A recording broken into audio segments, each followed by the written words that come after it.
everyone and welcome back to Final Fantasy XIV, where last time we took on our first major boss, our first primal, as we took on Ifrit, the primal of the Ul'dah.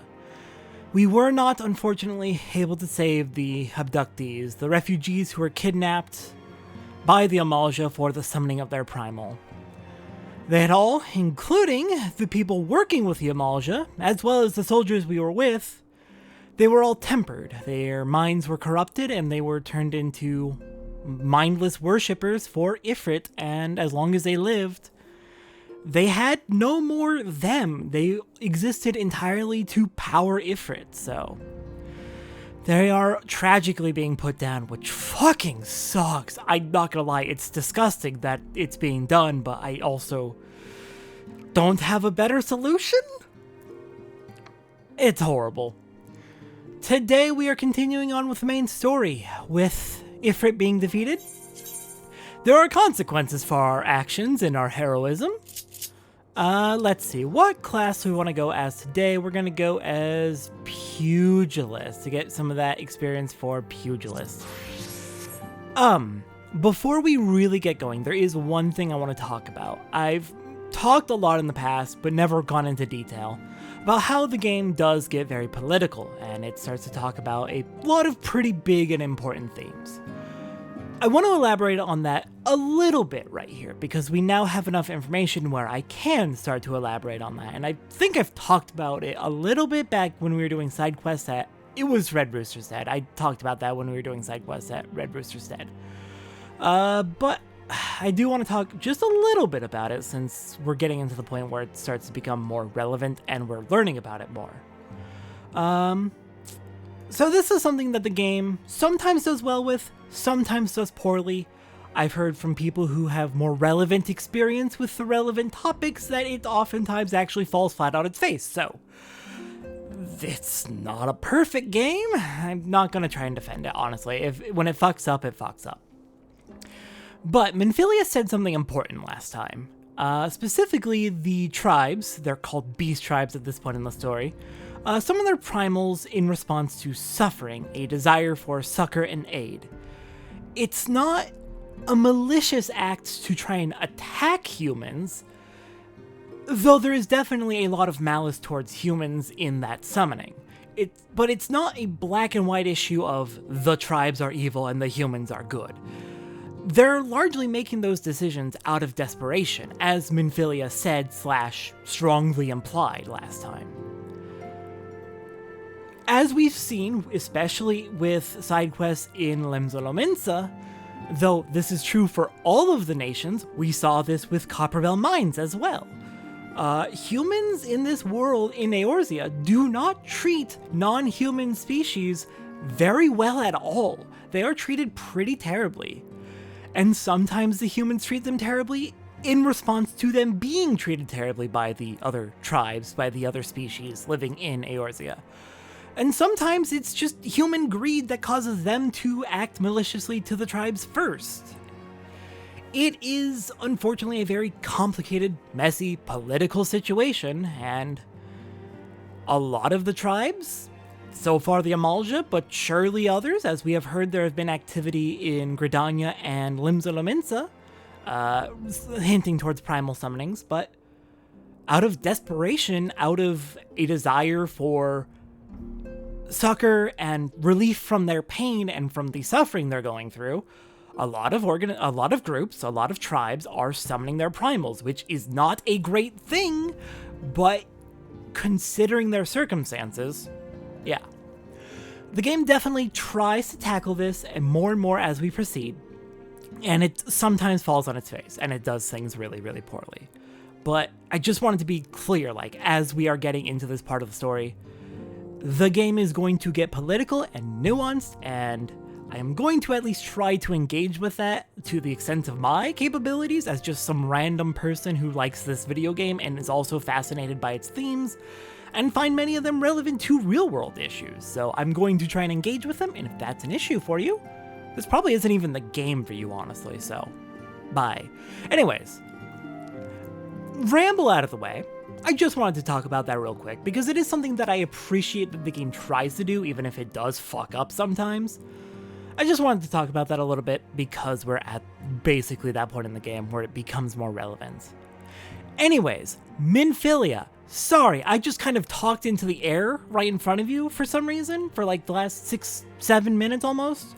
Let's go ahead and get started. Minfilia is wearing a wry smile. Might it have something to do with your newfound fame?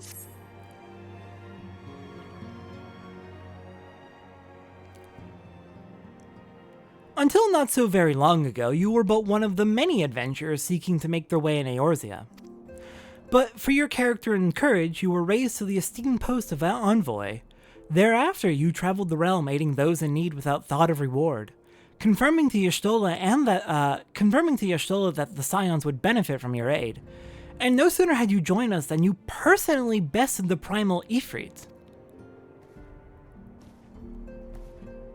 You have achieved a great deal in a short time and won fame in so doing.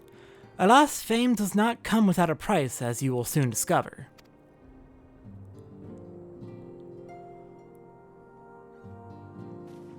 We have guests, Satora, or rather, you have guests.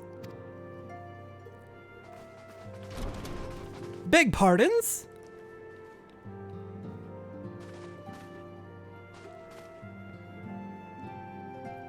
Ah, Lady Minfilia, radiant as always. I am given to understand that the Scions of the Seventh Dawn have but recently welcomed a new hero into their midst. I am here on behalf of the Maelstrom Grand Company of Limsa Lominsa to offer said hero a place of honor within our ranks.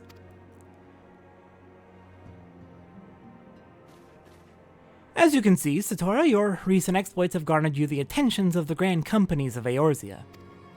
Each organization would have Ifrit's Bane for its own. To this end, all three have sent officers to court you. They would not ordinarily go to such lengths to enlist a new recruit. That they have is evidence of their high regard for you. I find myself wondering how word of Satora's deeds spread so quickly, that the Immortal Flames should know of her triumph is to be expected, but what of the other grand companies? Eep! Tataru? Your reputation precedes you, Mistress Lancy. 'Tis no ordinary woman who can face a primal and emerge the victor. The Order of the Twin Adder has need of valiant women such as you. Join your strength to ours, friend, and together let us ensure that peace ever reigns over the Twelveswood. What a pleasure it is to finally meet you, Mistress Lancy. My comrades speak of you in the most glowing terms. A woman of your talent belongs with the Immortal Flames. Join your strength to ours, friend, and together let us secure a prosperous future for Ul'dah. The Admiral was not exaggerating when she said you have the look of a hero. Full often does she speak of you, friend. As do many others in Limsa, long before the rest of Eorzea took note, your name was well known to us, owing to your valorous deeds on behalf of our citizens. It is only natural that we should want you for the Maelstrom. Join your strength to ours, and together let us see the grand vessel of Limsa Lominsa to the shores of glory.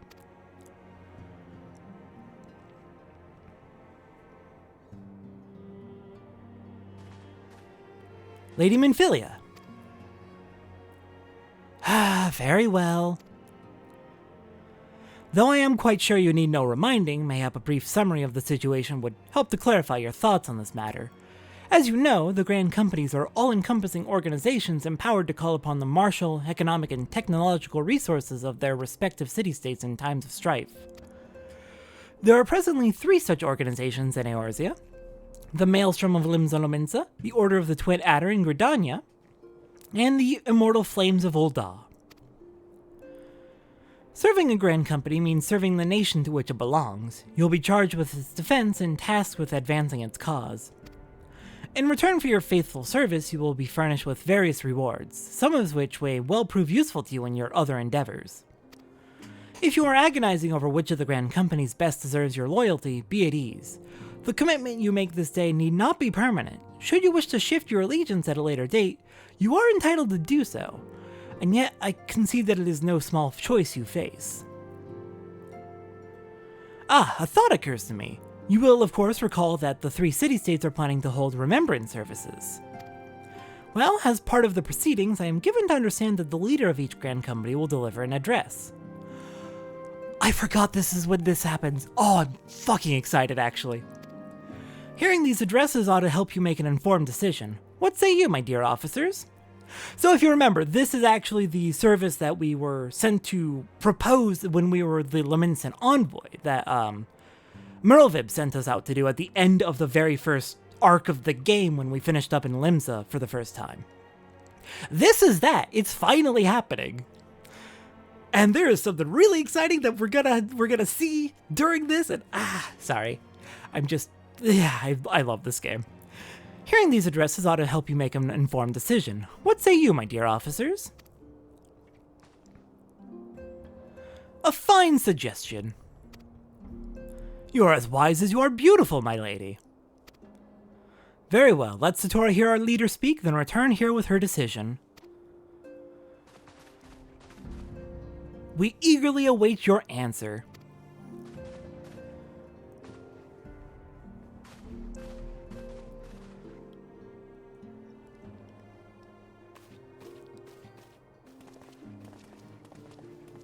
I know full well that adventurers are by their nature a liberty-loving breed and not best suited to the discipline of military service, but I strongly urge you to join a Grand Company nonetheless.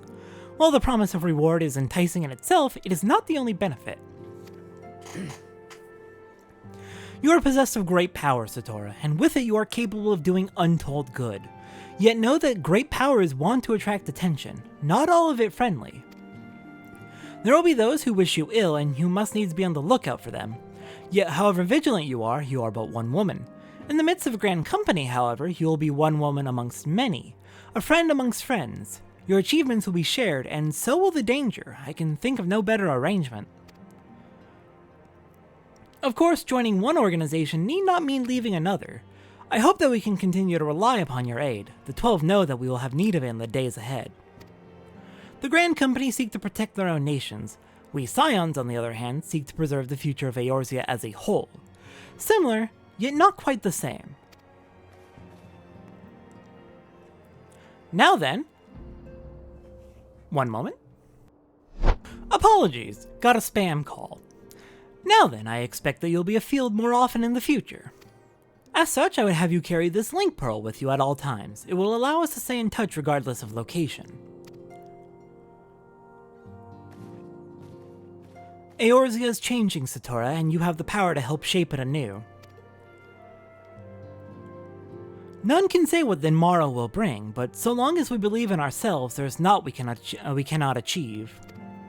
Now it is time you made ready for your journey. Before you depart, be sure to speak to Tataru.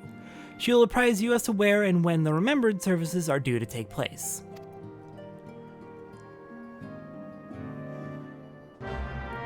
So, the Grand Companies of Eorzea is not main story content. This is basically a major bit of side content.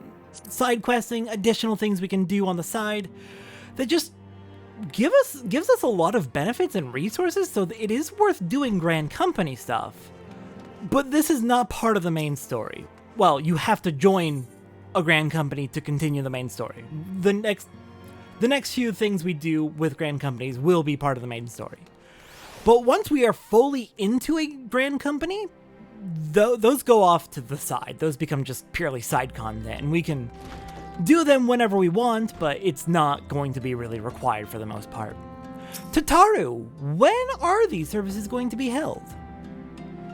I'm sorry about all the attention you're getting, Satora. I might have sung your praises a little too loudly, and often, to a few too many people. Next time, I'll be sure to hold my tongue, literally if necessary. Now it's fine, Tataru. I'm not really a fan of that much attention, but if I can help people, then I can help people. Anyway, I expect you want to know where and when the remembrance services are taking place. If all goes to plan, Gridania's Grand Company, the Order of the Twin Adder, will hold the first of the 3 services, and Elder Seedseer Connie Senna will deliver her address at Miketo's amphitheater. I should probably mention at this point that due to the organizational challenges involved in assembling all the involved parties, it's Possible that the order of services might change. Still, there's not much we can do about that, so make Gridania your first port of call. Next, you'll need to go to Ul'dah, where Flame General Rauban Aldin will be addressing the masses at the Royal Promenade. Oh, and it's rumored there's to be a special guest. How exciting! Last but not least, you must make your way to the stateroom in Limsa Lominsa, where Maelstrom Chief Admiral Merlvid Blofiswin will be giving her address. The room is accessible via the Admiral's lift. Identify yourself to the sentry, Xanthael, and he'll admit you. Got all that? Well, off you go then. I hope you find the Remembrance services suitably educational. I suggest visiting the city-states in my prescribed order, though with your record of impeccable timing and luck, the schedule may well change in favor of your preferred travel plans. Farewell. Yes, absolutely, you can go to them in literally any order. So we are actually going to be doing... we're going to do Ul'dah first, since we're already in the vicinity of Ul'dah. Then we'll be doing Gridania and then Limsa Lominsa. Here we go, Chocobo Keep. I'll meet you back in Ul'dah. I'm pretty sure it won't have any consequences for us to go out of order. She literally just said it's fine. Things will magically rework in our favor. Alright, back in Ul'dah. Let's go ahead and take the Ethernet shard over to the Royal Promenade. Well, over to the Chamber of Rule, and from there to the Royal Promenade. It is time for our first service. Isn't it so convenient how organization just causes things to be so off schedule that they just happen to align up with us perfectly? I love it.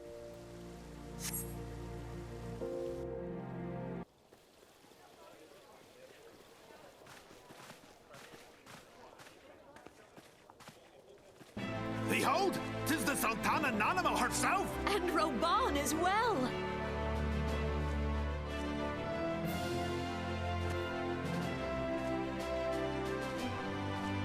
Hark you, souls of flame, drawn to the bosom of the desert, where the fire burns brightest and shall rage forevermore. Hurrah! Rauban! Where since antiquity, under the sage and judicious rule of the Ul'dah dynasty, we have wrought sand into gold. Where by the grace and glory of Ul'dah have our brave sons and daughters flourished and prospered. I speak of Ul'dah! There, at the Flame General's back flies the Grand Company's standard. Note the sigil. The golden scales of order balance the jewel of prosperity with the flame of might. Great and many are the gifts our nation has given the realm. In Eorzea's darkest hour, on the killing fields of Cartano, none spent more in blood and gold than we. Thus was the 7th Imperial Legion laid low. So that's how it happened. How soon history forgets. Yet many left our gates, never to return. Let us pray for our absent brothers and sisters, that they might know happiness in the great beyond, as Thal's honored guests. If the fates were fair, the price we paid that day would have bought us victory. Alas, they are not.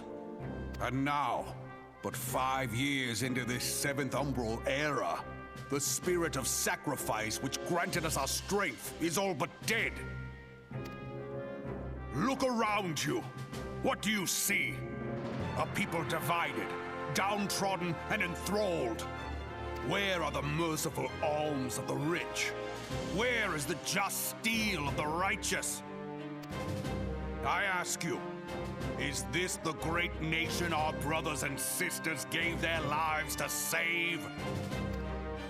You who call this living, dishonor the name of the immortal flames. It is but a slow death. Our enemies surround us. The savage hordes of the Ul'dah wait beside our roads, strangling the lifelines of trade. Meanwhile, the Garleans make mock of our borders and despoil our land of its natural wealth. We stand on a precipice, yet we do not act. Whether trader or soldier, monetarist or royalist, all must recognize that a divided Ul'dah stands to fall. Victory and fortune walk hand in hand. Ye who seek glory and wealth, look not to what little you can snatch from your neighbor, but to the boundless wealth of the world beyond. Now is the time to unite. Now is the time to ride forth. In the name of the Sultana, I beseech you. Line not your own coffers, but those of the immortal flames. Seek not to prosper from Ul'dah, but to restore her to prosperity. As the realm prospers, so shall Ul'dah. As Ul'dah prospers, so shall her people. Ya for Ul'dah! Together we are one.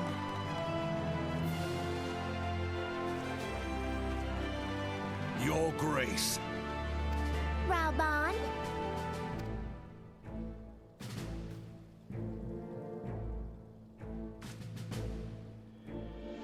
People of Ul'dah, I, Nanimo, 17th in the line of Ul, address you. Much has been made of the wealth of Ul'dah. Yet those who measure that wealth in coins and carats are gravely deceived. For the true wealth of Ul'dah lies in the health, happiness, and hopes of her people. Beloved subjects, I bid you raise aloft the torch of Ul'dah, that her flames might serve as a beacon for all Eorzea to see. Long live Nanamo! Glory to the Sultana! For victory and fortune, stride fearless into the inferno, for we are, by fire, reborn!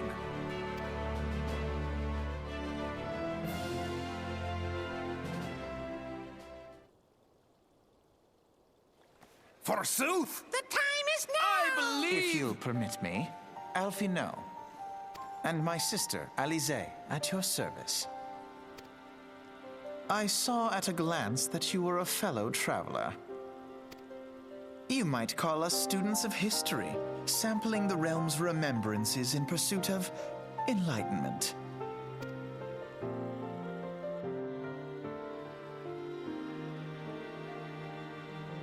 The Ul'dahns have a long history of conflict with the Ul'dah, the beast tribe that worships the primal Ifrit. Judging by your look of distaste, I take it you have encountered them. The Ul'dahns do not shy from confrontation. If aught threatens their precious prosperity, they will seek to crush it. So they have dealt with Ifrit thus far, smothering his flames each time he is stoked to life. Yet he is but one of several problems. Though they have been quiet these past 5 years, the Garleans have not gone away. Meanwhile, refugees continue to arrive in droves, and Ul'dah has no clear policy on how to deal with them. After all, not even the Sultanate's coffers are bottomless, and even assuming they had the coin, resources will ever be finite. Which brings me back to the subject of Ifrit. It has been observed that the Ul'dah are summoning him with an ever-increasing frequency. Every time they do so, the Ul'dahn send their forces to smite the Primal, and though they invariably succeed, each victory is bought with blood. It is a war of attrition which they cannot well sustain. Small wonder, then, that the Immortal Flames are eager to recruit more members. At such a desperate hour, an adventure of your experience would be a most welcome addition to their ranks.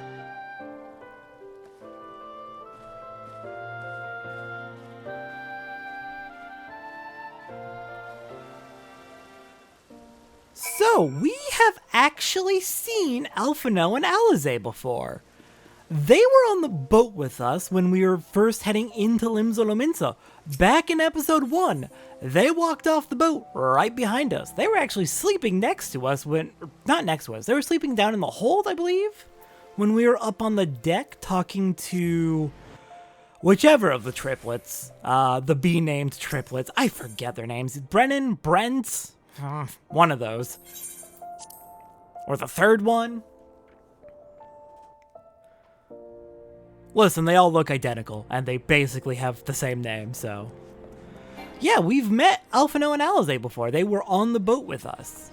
And then they walked off right behind us as we walked into Limsa for the first time. If you started the game in Gridania, they would have been on the carriage with you. Same with Ul'dah, actually. Whichever city-state you start in, they're on your transport with you, heading into the same city. It's fun that you get to see them again. Alphino and Alisaie, we're going to be seeing a lot of them as the game goes on. I mean, they're voiced NPCs, voiced and named NPCs. Clearly they're going to be of some relevance and importance. Eventually. I'm not gonna lie, Alphino and Alisaie are my favorite characters in this game. I love them so much. Oh, but their character growth.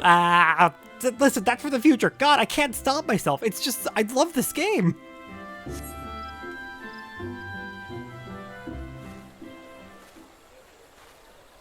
I lost my son to the calamity. The 3 Seed Seers are all together. Some say you couldn't take a step without stumbling over a body.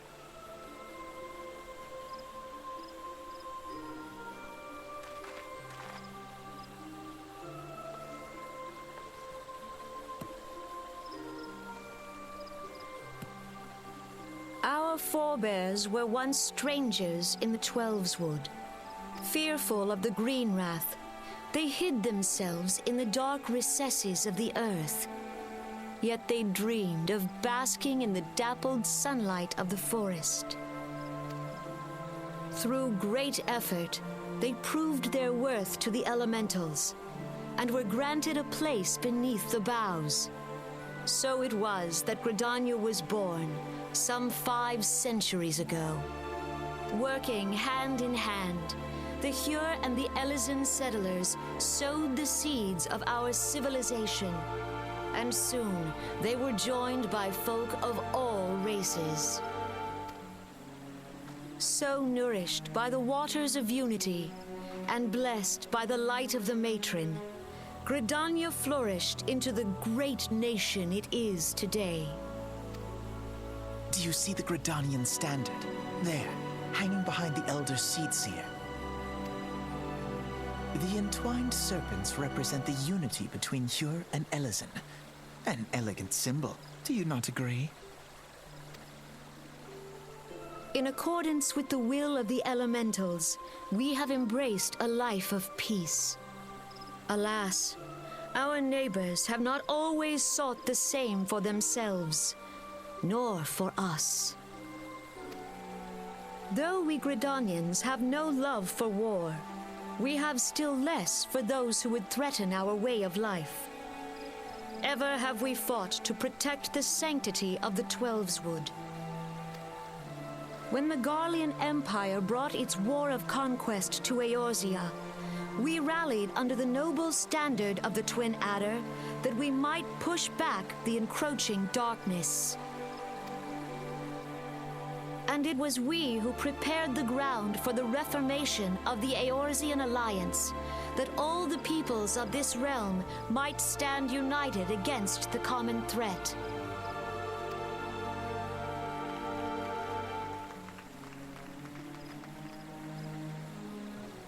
"5 years ago, the Alliance met the armies of the Empire upon the fields of Cartano.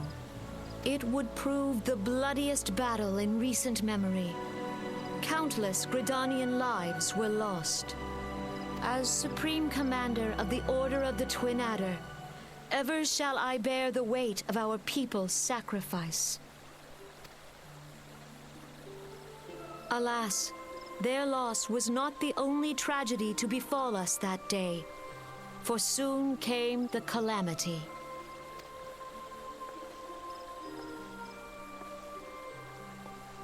The scars borne by our forest are a constant reminder of its violence.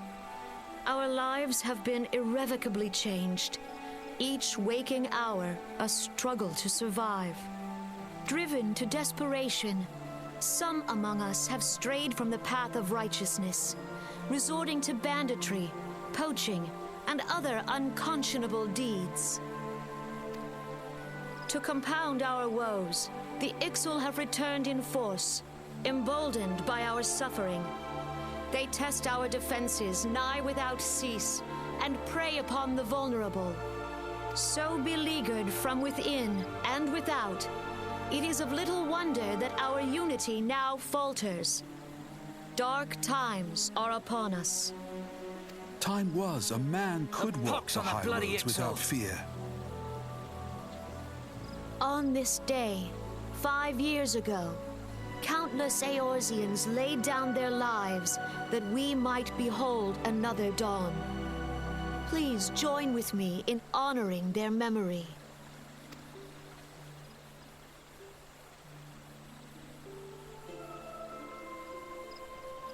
And how do you propose to honor the memory of those you cannot remember, pray tell?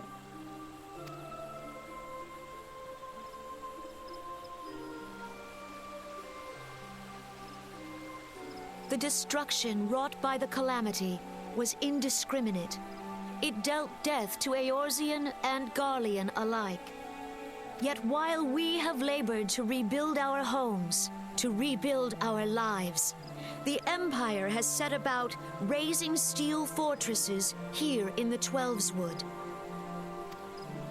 Let none be mistaken. The Garleans remain the greatest threat to our survival. If we are to stand against them, we must remember what it is to be united. Our many troubles blind us to the woes of our fellow man. Thence is harmony lost. Yet harmony is the founding principle of Gridania. We are gathered here to honor the fallen. Let them be honored not only in word and thought, but through concerted action. I bid you join hands with me once more beneath the Twin Adder's standard. And together, let us heal the forest's wounds, that our progeny might live in harmony beneath these ancient boughs. For serenity, purity, and sanctity. We must think of the children! Woods will be done. It's up to us to protect the forest. All the elementals!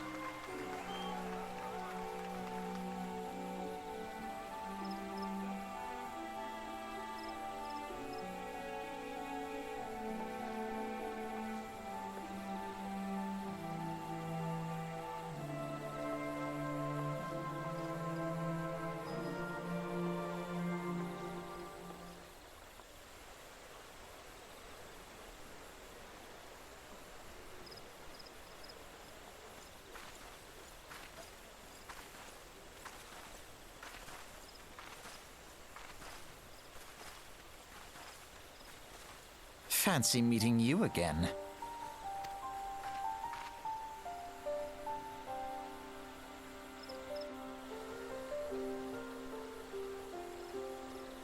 The Gridanians are unfortunate enough to have to contend with two beast tribes.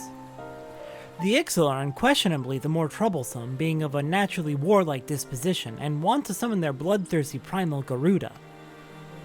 The Sylphs, by contrast, are peaceful in nature, being mischievous rather than malevolent, and have long been on friendly terms with the Gridanians, until recently at least. Alas, they have grown aloof, a change observed at roughly the time they summoned the primal Ramu. The Gridanians have no love for war, and they consider open conflict the last resort. Though they clash with the Ixal ever more regularly, you may be assured that they do so in self-defense. As for the Sylphs, they are as yet bound by a peace treaty, though one wonders how long it will be before it is broken. The Twelveswood was grievously wounded during the calamity, leaving Gridania vulnerable to attack. The people are hopeful that restoring the wood, and thereby the power of the elementals, will put an end to their woes. Yet how long will that take? Centuries, I'd wager. Meanwhile, the Ixal will continue their incursion, spurred on by Garuda and her insatiable appetite for destruction. Whether the Gridanians like it or not, sooner or later it will come to all-out war, and when it does, the Order of the Twin Adder will need all the help it can muster. How valuable might the aid of a capable adventurer prove to them then?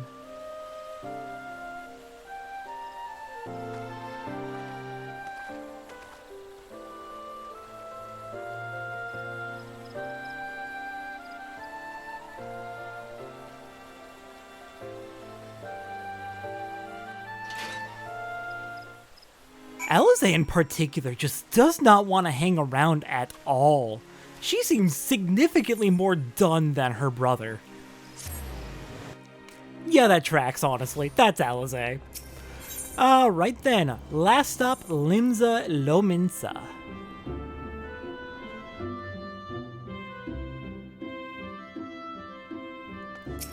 And convenient that this is our last stop, since, we could use an Aetheryte ticket to get back to Vesper Bay, but there's also an 80 gil boat there, so honestly, might as well just take the boat. Alright then, we need to find... Oh, we need to go all the way down to the bottom floor, my bad. Down to the Bulwark Hall. Then, talk to Xanthale and we can go check out the Remembrance Service here in Limsa. Oh, my bad. Here to attend the Remembrance Service. Be quick, the Admiral is due to give her address at any moment. Well, good thing we got here in time.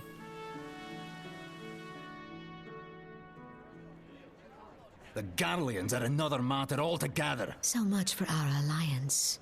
It's sunk beyond the seabed.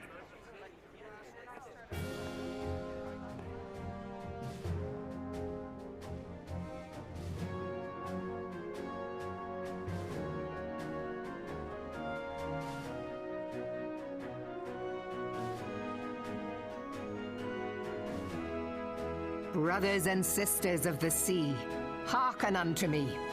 Look upon this, our mighty crimson standard, and tell me your hearts do not swell with pride.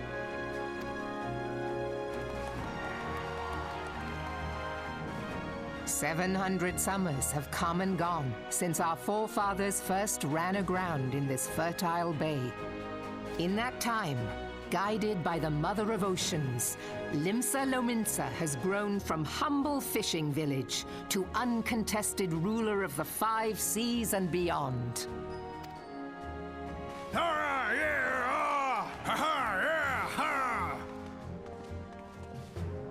Did you look as the Admiral bid you? It is a rather stirring standard, I must say. The crimson field is meant to signify the blood of fallen crewmates, while the black longship represents a pirate vessel. When the Garlean Empire marched upon Eorzea, we assembled beneath the Maelstrom standard, and our grand company was reborn. All answered the call, from the Knights of the Barracuda to Hilfir's bloody executioners, and together we met our would-be conquerors upon the field of Cartano. That day, the world bore witness to the united strength of Limsa Lominsa. I swear to you, no army ever fought harder or with more courage, yet many of ours did not survive. Join me now in remembering those who fought in the name of freedom and fell. May their souls be returned to the sea.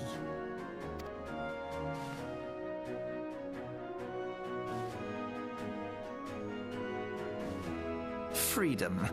Yes, they have always been rather fond of their freedom. Much as the beast tribes have. Small wonder. Beneath the surface, one would struggle to tell them apart. It has been 5 long years since the calamity struck. 5 long years of tireless rebuilding. Yet still the wounds of the calamity fester and weep. But when I stand atop the mizzenmast and gaze out upon our battered and broken vessel, I see an undying spirit. Did we not build all this from the wreck of the Galadian all those centuries ago? Shall we not do so again? Yet there are those who would see this ship of ours sink beneath the waves of the restless Rotano. The Sahagin creep ashore seeking blood for their accursed god. Those fishback The Sahagin bastards. have risen? While the mines of Ogomero spew forth kobolds who push ever south, despoiling our lands as they go. These savage beast tribes will be the first waves to crash against our creaking hull. and behind them swells the grim tide of the Garlean Empire. Even now the Curs fly their flags within our borders. Doubt not, but that they will be upon us ere long. We are well nigh surrounded. Yet there are those among us who would rather turn their swords against their crewmates than our cannons against our foes. How can we hope to repel our many enemies when mutiny breeds below deck? There is but one course left to us. One bearing that will bring us victory over the beast hordes and the Empire both, and see this ship safe to port. We must mend the rift the Calamity has reopened twixt pirate and maelstrom, and stand fast with our adventurer brothers against the coming tempest. Mark ye well, a crew without unity is no crew at all. 'Tis but a mass of drowned men. To me, then, brothers and sisters of the sea, gather beneath the undying crimson standard, and pledge me your strength, your skill, your wisdom. And with the guidance of the navigator, this great vessel of ours shall ride the waves, till sea swallows all. Long live the Admiral! Admiral Melvin! Gather the lads! Oh, where's me cutlass? I'll follow ye to the seven hells, Admiral!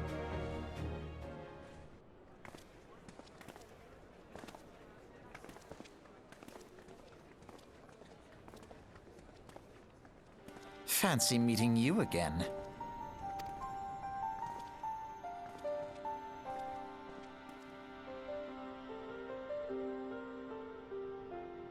As the Admiral mentioned in her address, Limsa Lominsa is plagued by two beast tribes. The first are the fish-like Sahagin, worshippers of the primal Leviathan. The second are the kobolds, who dwell beneath the earth and take the primal Titan for their god. As if the beast tribe's presence weren't troublesome enough, the Garleans have also chosen to erect a fortress right in the Lominsans' backyard. And that is to say not of internal strife. As a nation of pirates, there is no end to the blood feuds between the various factions. And while they fight amongst themselves, the Garleans whet their blades and watch. If the Lominsans are to have any hope of withstanding the Empire, they must first resolve their own affairs. Differences must be set aside and the primal threat dealt with once and for all. To this end, I expect they will soon take decisive action against the beast tribes. Mark my words, the Maelstrom Standard will be drenched a deeper shade of crimson ere long. That a capable adventurer like you would be a valuable addition to their crew is beyond question. But will you sail with the Admiral?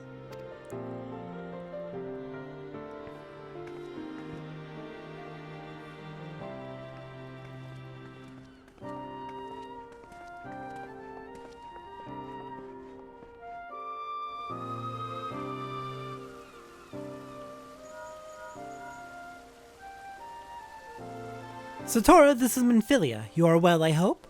Would I be correct in thinking that the final remembrance service has now concluded? A moment ago, you say? What a coincidence! Jesting aside, I trust you remember our guests from the Grand Companies. Well, delighted though we are to have them here at the Waking Sands, it would not do to keep them in suspense any longer than necessary. In short, hurry back. Now, I said that Alphinaud and Alisaie are two of my favorite characters in the game. I would say Alisaie is my second favorite. Alphinaud is either my third or fourth favorite, depending on the day.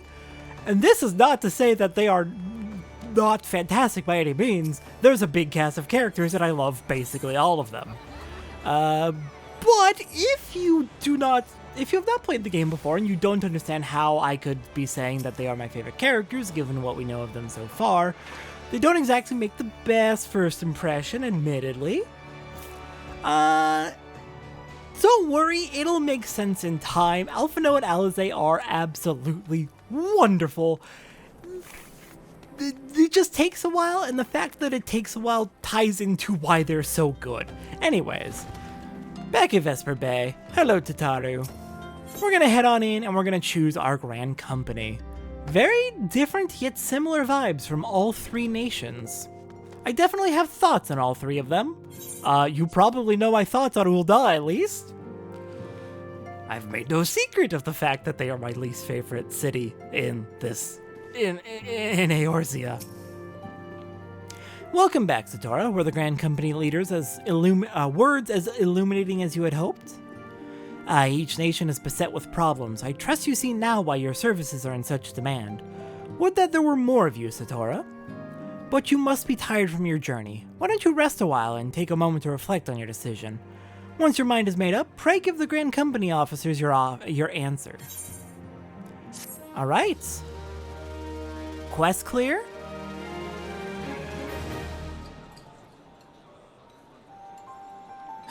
The gods only know what Grand Company our adventurer friend will keep.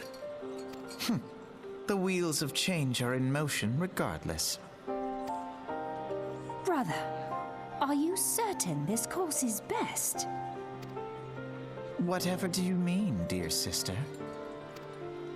The so-called remembrance ceremonies were little more than standard waving rallies.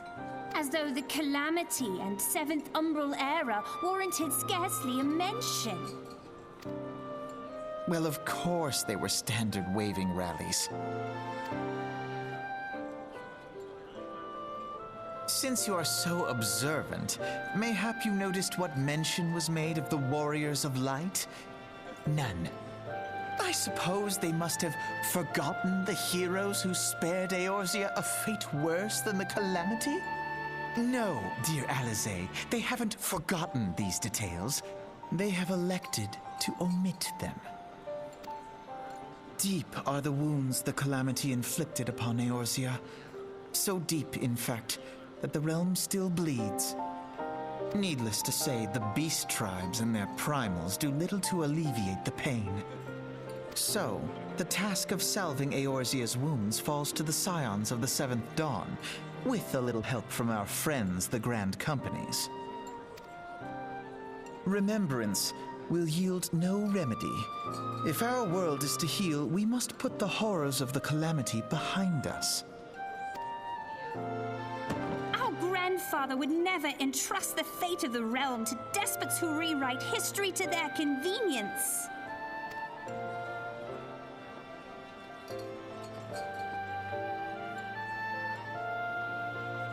There must be another way to cure what ails this world, and I mean to find it. You are most welcome to try. Our paths may differ, but our destination is the same. In time, I dare say we will see eye to eye. I should hope so. My lady! We are to escort you! Hope does not come into it. We share the burden of this fate, dear sister, and will prevail together or not at all. The salve will serve not only to close up our present wounds, but prevent old ones from opening anew.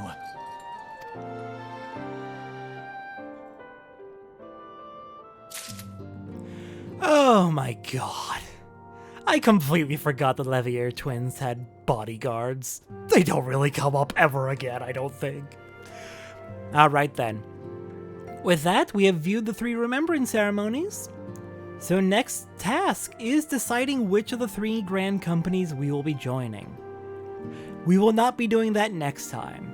Next time we're heading back to Gridania real quick to take on our level 20 Conjurer quest. I will see everyone next time for that, and we will get back to them with our decision in a few days. I know you told us don't keep them waiting, but like, oh my god, I'm keeping them waiting. I'm so sorry, Minfilia. You're just gonna have to deal with them. I'll see everyone next time for that.